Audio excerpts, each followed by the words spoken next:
یہ لوگ عرب سے آئے تھے۔ مصر اور سوڈان کی سیاست بازیوں اور عقائد کا ان پر کچھ اثر نہ تھا۔ وہ صرف اسلام سے آگاہ تھے اور یہی ان کا عقیدہ تھا۔ وہ ہر اس عقیدے کے خلاف اٹھ کھڑے ہوتے تھے جسے وہ غیر اسلامی سمجھتے تھے۔ انہیں بتایا گیا کہ وہ ایک باطل عقیدے کے خلاف لڑنے جا رہے ہیں اور ہو سکتا ہے انہیں اپنے سے زیادہ نفری سے مقابلہ کرنا پڑے۔ یہ بھی ہو سکتا ہے کہ لڑائی خون ریز ہو اور ان کے سامنے کوئی ٹھہر ہی نہ سکے اور بغیر لڑائی کے مہم سر ہو جائے۔ انہیں اسکیم سمجھا دی گئی اور ان کے ذہنوں میں پہاڑی علاقے کا اور ان پہاڑیوں کی بلندی جو زیادہ نہیں تھی اور ان میں گھری ہوئی قربان گاہ کا تصور بٹھا دیا گیا تھا۔ 12 جانبازوں کو بھی ان کے ہدف کا تصور دیا گیا۔ انہیں ٹریننگ بڑی سختی سے دی گئی تھی۔ پہاڑیوں پر چڑھنا اور ریگستانوں میں دوڑنا، بھوک اور پیاس اونٹ کی طرح برداشت کرنا ان کے لیے مشکل نہیں تھا۔ قربانی کی رات کو 6 روز باقی تھے، 3 دن اور 3 راتیں چھاپا ماروں اور 500 سپاہیوں کو مشق کرائی گئی۔ چوتھے روز چھاپا ماروں کو اونٹوں پر روانہ کر دیا گیا۔ اونٹوں کی میانہ چال سے 1 دن اور آدھی رات کا سفر تھا۔ شتربانوں کو حکم دیا گیا تھا کہ چھاپا ماروں کو پہاڑی علاقے سے دور جہاں وہ کہیں اتار کر واپس آ جائیں۔ 500 کے دستے کو تماشائیوں کے بھیس میں 2-2 4-4 کی ٹولیوں میں گھوڑوں اور اونٹوں پر روانہ کیا گیا۔ انہیں جانور اپنے ساتھ رکھنے تھے۔ ان کے ساتھ ان کے کماندار بھی اس بھیس میں چلے گئے۔ پورا چاند ابھرتا آ رہا تھا۔ صحرا کی فضا شیشے کی طرح شفاف تھی۔ میلے میں انسانوں کے ہجوم کا کوئی شمار نہ تھا۔ کہیں نیم برہنہ لڑکیاں رقص کر رہی تھیں اور کہیں گانے والیوں نے مجمع لگا رکھا تھا۔ سب سے زیادہ بھیڑ اس چبوترے کے ارد گرد تھی جہاں لڑکیاں نیلام ہو رہی تھیں۔ ایک لڑکی کو چبوترے پر لایا جاتا، گاہک اسے ہر طرف سے دیکھتے، اس کا منہ کھول کر دانت دیکھتے، بالوں کو الٹا پلٹا کے دیکھتے، جسم کی سختی اور نرمی محسوس کرتے اور بولی شروع ہو جاتی۔ وہاں جوا بھی تھا، شراب بھی تھی۔ اگر وہاں نہیں تھا تو قانون نہیں تھا۔ پوری آزادی تھی۔ دور دور سے آئے ہوئے لوگوں کے خیمے میلے کے ارد گرد نصب تھے۔ تماشائی مذہب اور اخلاق کی پابندیوں سے آزاد تھے۔ انہیں معلوم نہیں تھا کہ ان سے تھوڑی ہی دور جو پہاڑیاں ہیں ان میں ایک خوبصورت لڑکی کو ذبح کرنے کی تیاریاں کی جا رہی ہیں اور وہاں ایک انسان دیوتا بنا ہوا ہے۔ وہ صرف اتنا ہی جانتے تھے کہ ان پہاڑیوں میں گھرا ہوا علاقہ دیوتاؤں کا پایا تخت ہے جہاں جن اور بھوت پہرا دیتے ہیں اور کوئی انسان وہاں جانے کی سوچ بھی نہیں سکتا۔ انہیں یہ بھی معلوم نہ تھا کہ ان کے درمیان اللہ کے 500 سپاہی گھوم پھر رہے ہیں اور 12 انسان دیوتاؤں کے پایا تخت کی حدود میں داخل ہو چکے ہیں۔ صلاح الدین ایوبی کے 12 چھاپا ماروں کو بتایا گیا تھا کہ پہاڑیوں کے اندرونی علاقے میں داخل ہونے کا راستہ کہاں ہے، لیکن وہاں سے وہ داخل نہیں ہو سکتے تھے کیونکہ وہاں پہرے کا خطرہ تھا۔ انہیں بہت دشوار راستے سے اندر جانا تھا۔ انہیں بتایا گیا تھا کہ پہاڑیوں کے ارد گرد کوئی انسان نہیں ہوگا، مگر وہاں انسان موجود تھے، جس کا مطلب یہ تھا کہ اس حبشی نے علی بن سفیان کو غلط بتایا تھا کہ اس علاقے کے گرد کوئی پہرا نہیں ہوتا۔ پہاڑیوں کا یہ خطہ 1 میل بھی لمبا نہیں تھا اور اسی قدر چوڑا تھا۔ وہ چونکہ تربیت یافتہ چھاپا مار تھے اس لیے وہ بکھر کر اور احتیاط سے آگے گئے تھے۔ ایک چھاپا مار کو اتفاق سے ایک درخت کے قریب ایک متحرک سایہ نظر آیا۔ چھاپا مار چھپتا اور رینگتا اس کے عقب میں چلا گیا، قریب جا کر اس پر جھپٹ پڑا، اس کی گردن بازو کے شکنجے میں لے کر خنجر کی نوک اس کے دل پر رکھ دی۔ گردن ڈھیلی چھوڑ کر اس سے پوچھا کہ تم یہاں کیا کر رہے ہو اور یہاں کسی قسم کا پہرا ہے؟ وہ حبشی تھا۔ چھاپا مار عربی بول رہا تھا جو حبشی سمجھ نہیں سکتا تھا۔ اتنے میں ایک اور چھاپا مار آ گیا۔ اس نے بھی خنجر حبشی کے سینے پر رکھ دیا۔ انہوں نے اشاروں سے پوچھا تو حبشی نے اشاروں میں جواب دیا، جس سے شک ہوتا تھا کہ یہاں پہرا موجود ہے۔ اس حبشی کی شہرگ کاٹ دی گئی اور چھاپا مار اور زیادہ محتاط ہو کر آگے بڑھے۔ یک لخت جنگل آ گیا۔ آگے پہاڑی تھی، چاند اوپر اٹھتا آ رہا تھا، لیکن درختوں اور پہاڑیوں نے اندھیرا کر رکھا تھا۔ وہ پہاڑی پر ایک دوسرے سے ذرا دور اوپر چڑھتے گئے۔ اندر کے علاقے میں جہاں لڑکی کو پیروہت کے حوالے کیا گیا تھا کوئی اور ہی سرگرمی تھی۔ پتھر کے چہرے کے سامنے چبوترے پر ایک قالین بچھا ہوا تھا۔ اس پر چوڑے پھل والی تلوار رکھی تھی۔ اس کے قریب ایک چوڑا برتن رکھا تھا اور قالین پر پھول بکھرے ہوئے تھے۔ اس کے قریب آگ جل رہی تھی۔ چبوترے کے چاروں کناروں پر دیے جلا کر چراغاں کیا گیا تھا۔ وہاں 4 لڑکیاں گھوم رہی تھیں۔ ان کا لباس 2 چوڑے پتے تھے اور باقی جسم برہنہ۔ 4 حبشی تھے جنہوں نے کندھوں سے ٹخنوں تک سفید چادریں لپیٹ رکھی تھیں۔ ام ارارہ تہ خانے میں پیروہت کے ساتھ تھی۔ پیروہت اس کے بالوں سے کھیل رہا تھا اور وہ مخمور آواز میں کہہ رہی تھی، میں انگوک کی ماں ہوں، تم انگوک کے باپ ہو، میرے بیٹے مصر اور سوڈانیوں کے بادشاہ بنیں گے، میرا خون انہیں پلا دو، میرے لمبے لمبے سنہری بال ان کے گھروں میں رکھ دو، تم مجھ سے دور کیوں ہٹ گئے ہو، میرے قریب آؤ۔ پیروہت اس کے جسم پر تیل کی طرح کوئی چیز ملنے لگا۔ انگوک غالباً اس قبیلے کا نام تھا۔ ایک عربی لڑکی کو نشے کے خمار نے اس قبیلے کی ماں اور پیروہت کی بیوی بنا دیا تھا۔ وہ قربان ہونے کے لیے تیار ہو گئی تھی۔ پیروہت آخری رسومات پوری کر رہا تھا۔ 12 چھاپا مار رات کے کیڑوں کی طرح رینگتے ہوئے پہاڑیوں پر چڑھتے اترتے اور ٹھوکریں کھاتے آ رہے تھے۔ بہت ہی دشوار گزار علاقہ تھا۔ بیشتر جھاڑیاں خاردار تھیں، چاند سر پر آ گیا تھا۔ انہیں درختوں میں سے روشنی کی کرنیں دکھائی دینے لگیں۔ ان کرنوں میں انہیں حبشی کھڑا نظر آیا جس کے ایک ہاتھ میں برچھی اور دوسرے میں لمبوتری ڈھال تھی۔ وہ بھی دیوتاؤں کے پائے تخت کا پہرے دار تھا۔ اسے خاموشی سے مارنا ضروری تھا۔ وہ ایسی جگہ کھڑا تھا جہاں اس پر عقب سے حملہ نہیں کیا جا سکتا تھا۔ آمنے سامنے کا مقابلہ موزوں نہیں تھا۔ ایک چھاپا مار جھاڑیوں میں چھپ کر بیٹھ گیا۔ دوسرے نے اس کے سامنے ایک پتھر پھینکا جس نے گر کر اور لڑک کر آواز پیدا کی۔ حبشی بدکا اور اس طرف آیا۔ وہ جوں ہی جھاڑی میں چھپے ہوئے چھاپا مار کے سامنے آیا، اس کی گردن ایک بازو کے شکنجے میں آ گئی اور ایک خنجر اس کے دل میں اتر گیا۔ چھاپا مار کچھ دیر وہاں رکے اور احتیاط سے آگے چل پڑے۔ ارارا قربانی کے لیے تیار ہو چکی تھی۔ پیروہت نے آخری بار اسے سینے سے لگایا اور اس کا ہاتھ تھام کر سیڑھیوں کی طرف چل پڑا۔ باہر کے 4 حبشی مردوں اور لڑکیوں کو پتھر کے سر اور چہرے کے منہ میں روشنی نظر آئی تو وہ منہ کے سامنے سجدے میں گر گئے۔ پیروہت نے اپنی زبان میں ایک اعلان کیا اور منہ سے اتر آیا۔ ارارا اس کے ساتھ تھی۔ اسے وہ قالین پر لے گیا۔ مرد اور لڑکیاں ان کے ارد گرد کھڑے ہو گئے۔ ارارا نے عربی زبان میں کہا، میں انگوک کے بیٹیوں اور بیٹوں کے لیے اپنی گردن کٹوا رہی ہوں۔ میں ان لوگوں کے گناہوں کا کفارہ ادا کر رہی ہوں۔ میری گردن کاٹ دو، میرا سر انگوک کے دیوتا کے قدموں میں رکھ دو۔ دیوتا اس سر پر مصر اور سوڈان کا تاج رکھیں گے۔ 4 آدمی اور لڑکیاں ایک بار پھر سجدے میں گر گئیں۔ پیروہت نے ارارا کو قالین پر 2 زانوں بٹھا کر اس کا سر آگے جھکا دیا اور وہ تلوار اٹھا لی جس کا پھل پورے ہاتھ جتنا چوڑا تھا۔ ایک چھاپا مار جو سب سے آگے تھا رک گیا۔ اس نے سرگوشی کر کے پیچھے آنے والے کو روک لیا۔ پہاڑی کی بلندی سے انہیں چبوترا اور پتھر کا سر نظر آیا۔ چبوترے پر ایک لڑکی 2 زانوں بیٹھی ہوئی تھی جس کا سر جھکا ہوا تھا۔ شفاف چاندنی، چراغاں اور بڑی مشلوں نے سورج کی روشنی کا سما بنا رکھا تھا۔ لڑکی کے پاس کھڑے آدمی کے ہاتھ میں تلوار تھی۔ 2 زانوں بیٹھی ہوئی لڑکی برہنہ تھی۔ اس کے جسم کا رنگ بتا رہا تھا کہ حبشی قبیلے کی لڑکی نہیں ہے۔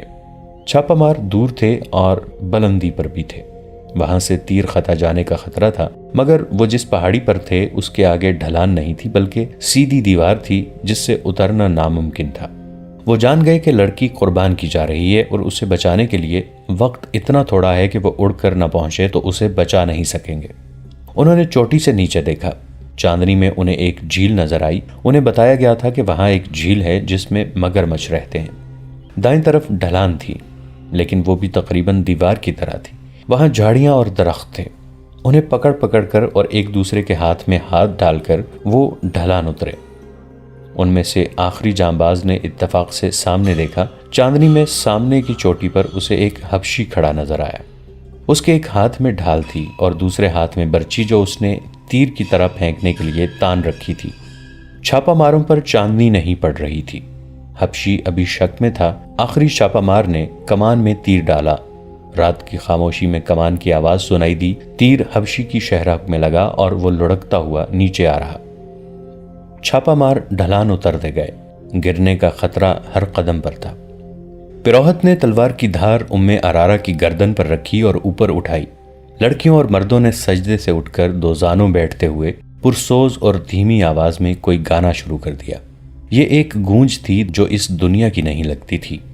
پہاڑیوں میں گھری ہوئی اس تنگ سی وادی میں ایک ایسا طلسم طاری ہوا جا رہا تھا جو باہر کے کسی بھی انسان کو یقین دلا سکتا تھا کہ یہ انسانوں کی نہیں دیوتاؤں کی سرزمین ہے۔ پیروہت تلوار کو اوپر لے گیا۔ اب تو 1-2 سانسوں کی دیر تھی۔ تلوار نیچے کو آنے ہی لگی تھی کہ ایک تیر پیروہت کی بغل میں دھنس گیا۔ اس کا تلوار والا ہاتھ ابھی نیچے نہیں گرا تھا کہ 3 تیر بیک وقت اس کے پہلو میں اتر گئے۔ لڑکیوں کی چیخیں سنائی دی، مرد کسی کو آوازیں دینے لگے۔ تیروں کی ایک اور باڑ آئی جس نے 2 مردوں کو گرا دیا۔ لڑکیاں جدھر منہ آیا دوڑ پڑیں۔ ارارا اس شور و غل اور اپنے گرد تڑپتے ہوئے اور خون میں ڈوبے ہوئے جسموں سے بے نیاز سر جھکائے بیٹھی تھی۔ چھاپا مار بہت تیز دوڑتے آئے، چبوترے پر چڑھے اور ارارا کو ایک نے اٹھا لیا۔ وہ ابھی تک نشے کی حالت میں باتیں کر رہی تھی۔ ایک جانباز نے اپنا کرتا اتار کر اسے پہنا دیا۔ اسے لے کر چلے ہی تھے کہ ایک طرف سے 12-13 حبشی برچیاں اور ڈھالیں اٹھائے دوڑتے آئے۔ چھاپا مار بکھر گئے۔ ان میں 4 کے پاس تیر کمانیں تھیں۔ انہوں نے تیر برسائے، باقی چھاپا مار ایک طرف چھپ گئے اور جب حبشی آگے آئے تو عقب سے ان پر حملہ کر دیا۔ ایک تیر انداز نے کمان میں سے فیتے والا تیر نکالا، فیتے کو آگ لگائی اور کمان میں ڈال کر اوپر کو چھوڑ دیا۔ تیر دور اوپر جا رکا تو اس کا شعلہ جو رفتار کی وجہ سے دب گیا تھا، رفتار ختم ہوتے ہی بھڑکا اور نیچے آنے لگا۔ میلے کی رونق ابھی مان نہیں پڑی تھی۔ تماشائیوں میں سے 500 تماشائی میلے سے الگ ہو کر اس پہاڑی خطے کی طرف دیکھ رہے تھے۔ انہیں دور فضا میں ایک شعلہ سا نظر آیا جو بھڑک کر نیچے کو جانے لگا۔ وہ گھوڑوں اور اونٹوں پر سوار ہوئے۔ ان کے کماندار ساتھ تھے۔ پہلے تو وہ آہستہ آہستہ چلے تاکہ کسی کو شک نہ ہو۔ ذرا دور جا کر انہوں نے گھوڑے دوڑا دیے۔ تماشائی میلے میں شراب، جوئے اور ناچنے گانے والی لڑکیوں اور عصمت فروش عورتوں میں اتنے مگن تھے کہ کسی کو کانوں کان خبر نہ ہوئی کہ ان کے دیوتاؤں پر کیا قیامت ٹوٹ پڑی ہے۔ چھاپا مار نے اس خطرے کی وجہ سے آتشیں تیر چلا دیا تھا کہ حبشیوں کی تعداد زیادہ ہوگی، مگر فوج وہاں پہنچی تو وہاں 12-13 لاشیں حبشیوں کی اور 2 لاشیں چھاپا مار شہیدوں کی پڑی تھیں۔ وہ برچھیوں سے شہید ہوئے تھے۔ کمانداروں نے وہاں کا جائزہ لیا، پتھر کے منہ میں گئے اور تہ خانے میں جا پہنچے۔ وہاں انہیں جو چیزیں ہاتھ لگیں وہ اٹھا لیں۔ ان میں ایک پھول بھی تھا جو قدرتی نہیں بلکہ کپڑے سے بنایا گیا تھا۔ احکام کے مطابق فوج کو وہیں رہنا تھا، لیکن پہاڑیوں میں چھپ کر چھاپا ماروں نے ارارا کو گھوڑے پر ڈالا اور قاہرہ کی طرف روانہ ہو گئے۔ صبح طلوع ہوئی، میلے کی رونق ختم ہو گئی تھی۔ بیشتر تماشائی رات شراب پی پی کر ابھی تک مدہوش پڑے تھے۔ دکاندار جانے کس کے لیے مال اسباب باندھ رہے تھے۔ لڑکیوں کے بیپاری بھی جا رہے تھے۔ صحرا میں روانہ ہونے والوں کی قطاریں لگی ہوئی تھیں۔ میلے کے قریب جو گاؤں تھا وہاں کے لوگ بے تابی سے اس لڑکی کے بالوں کا انتظار کر رہے تھے جسے رات قربان کیا گیا تھا۔ اس قبیلے کے لوگ جو دور دراز دیہات کے رہنے والے تھے، پہاڑی جگہ سے دور کھڑے دیوتاؤں کے مسکن کی طرف دیکھ رہے تھے۔ ان کے بڑے بوڑھے انہیں بتا رہے تھے کہ ابھی پیروہت آئے گا، وہ دیوتاؤں کی خوشنودی کا پیغام لائے گا اور ان میں بال تقسیم کرے گا، مگر ابھی تک کوئی نہیں آیا تھا۔ دیوتاؤں کے مسکن پر سکوت طاری تھا۔ اس منتظر ہجوم کو معلوم نہ تھا کہ وہاں فوج مقیم ہے اور اب وہاں سے دیوتاؤں کا کوئی پیغام نہیں آئے گا۔ دن گزرتا گیا۔ قبیلے کے جن نوجوانوں نے قربانی کی باتیں سنی تھی انہیں شک ہونے لگا کہ یہ سب جھوٹ ہے۔ دن گزر گیا۔ سورج انہی پہاڑیوں کے پیچھے جا کر ڈوب گیا۔ کسی میں اتنی جرت نہیں تھی کہ وہاں جا کر دیکھتا کہ پیروہت کیوں نہیں آیا۔ طبیب کو بلا لاؤ، سلطان ایوبی نے کہا۔ لڑکی پر نشے کا اثر ہے۔ ارارا اس کے سامنے بیٹھی تھی اور کہہ رہی تھی، میں انگوک کی ماں ہوں۔ تم کون ہو؟ تم دیوتا نہیں ہو۔ میرا شوہر کہاں ہے؟ میرا سر کاٹو اور دیوتا کو دے دو، مجھے میرے بیٹوں پر قربان کر دو۔ وہ بولے جا رہی تھی مگر اب اس پر غنودگی بھی طاری ہو رہی تھی۔ اس کا سر ڈول رہا تھا۔ طبیب نے آتے ہی اس کی کیفیت دیکھی اور اسے کوئی دوائی نہ دی۔ ذرا سی دیر میں اس کی آنکھیں بند ہو گئیں۔ اسے لٹا دیا گیا اور وہ گہری نیند سو گئی۔ سلطان ایوبی کو تفصیل سے بتایا گیا کہ پہاڑی خطے میں کیا ہوا اور وہاں کیا ملا ہے۔ انہوں نے اپنے نائب سالار الناصر اور بہاؤالدین شداد کو حکم دیا کہ 500 سوار لے جائیں، ضروری سامان لے جائیں اور اس بت کو مسمار کر دیں، مگر اس جگہ کو فوج کے گھیرے میں رکھیں۔ حملے کی صورت میں مقابلہ کریں۔ اگر وہ لوگ دب جائیں اور لڑ نہ سکیں تو انہیں وہ جگہ دکھا کر پیار اور محبت سے سمجھائیں کہ یہ محض ایک فریب تھا۔ شداد نے اپنی ڈائری میں جو عربی زبان میں لکھی گئی تھی اس واقعے کو یوں بیان کیا ہے کہ وہ 500 سواروں کے ساتھ وہاں پہنچے۔ رہنمائی اس فوج کے کماندار نے کی جو پہلے ہی وہاں موجود تھا۔ سینکڑوں سوڈانی حبشی دور دور کھڑے تھے۔ ان میں سے بعض گھوڑوں اور اونٹوں پر سوار تھے۔ ان کے پاس برچیاں، تلواریں اور کمانیں تھیں۔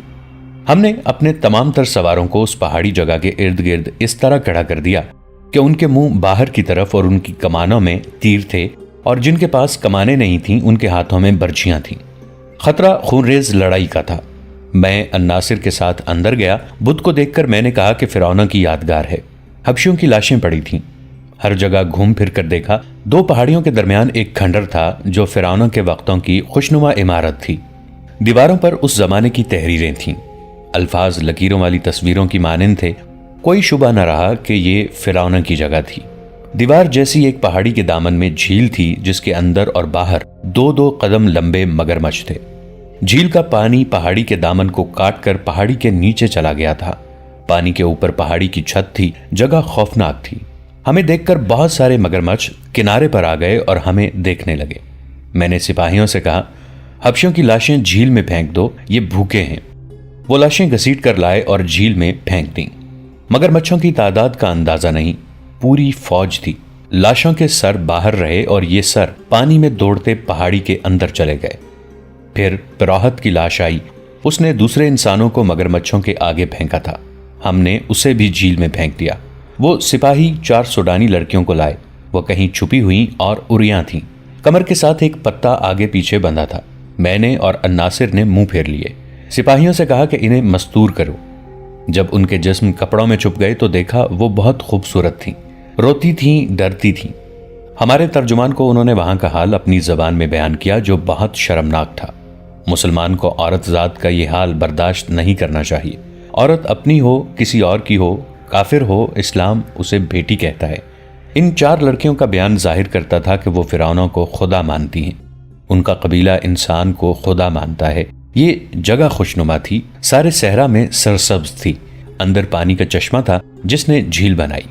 درخت تھے جنہوں نے سایہ دیا۔ کسی فرعون کو یہ مقام پسند آیا تو اسے تفریح کا مقام بنایا۔ اپنی خدائی کے ثبوت میں یہ بت بنایا، اس میں تہہ خانہ رکھا اور یہاں عیش کی۔ آسمان نے کوئی اور رنگ دکھایا۔ سورج ادھر سے ادھر ہو گیا۔ فرعونوں کے ستارے ٹوٹ گئے اور مصر میں دوسرے باطل مذہب آئے۔ آخر میں حق کی فتح ہوئی اور مصر نے کلمہ لا الہ الا اللہ سنا اور خدا کے حضور سرخرو ہوا، لیکن کسی نے نہ جانا کہ باطل ان پہاڑیوں میں زندہ رہا۔ الحمدللہ ہم نے خدائے عز و جل سے رہنمائی لی، باطل کا یہ نقش بھی اکھاڑا اور اس ریگزار کو پاک کیا۔ اس جگہ کو سواروں کے گھیرے میں لے کر فوج نے پتھر کے اس ہیبت ناک بت کو مسمار کر دیا، چبوترا بھی گرا دیا، تہخانہ ملبے سے بھر دیا۔ باہر سینکڑوں حبشی حیران اور خوفزدہ کھڑے تھے کہ یہ کیا ماجرا ہے۔ ان سب کو بلا کر اندر لے جایا گیا کہ یہاں کچھ بھی نہیں تھا۔ 4 لڑکیاں ان کے حوالے کی گئیں۔ 4 کے باپ اور بھائی وہاں موجود تھے۔